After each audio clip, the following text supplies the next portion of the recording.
I wanted to know about the UN's use of tear gas in Haiti and South Sudan, but I want to be sure to ask this before time expires and you run for the door. So I wanted to know, Ban Ki-moon gave a speech on Friday at something called the Council of Korean Americans in Washington, D.C. It's a pretty big speech, and it's been covered extensively in the South Korean press as Ban Ki-moon defends leadership to counter Western media's criticism. What I don't understand is why your office sent out his University of Maryland speech, but not this speech. Was this given as a UN official? Was it given in a personal capacity? Were UN funds given? And what do you make of the coverage that the purpose of the speech was to rebut?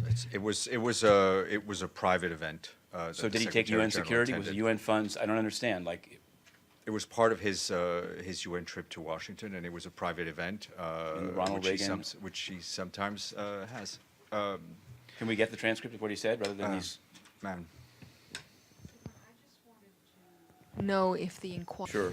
Two quick follow-ups from yesterday. One is on Ethiopia. After asking you a question, you'd send out a note to correspondents that said, "We are aware of the latest reports of the new measures, and we are looking at the available information." Have you now looked at the information of diplomats being banned from going? I have nothing more than what I said yesterday afternoon. Okay, and I wanted to also ask, it took me a second to kind of reflect on it.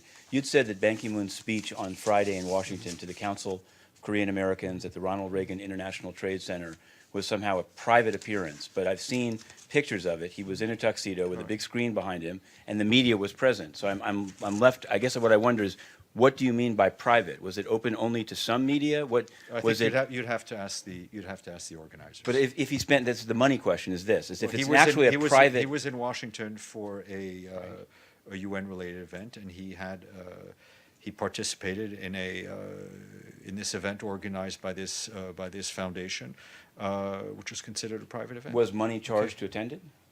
You'd have to ask the organizers. But would that be against UN rules?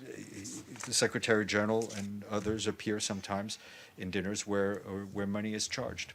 Thank you.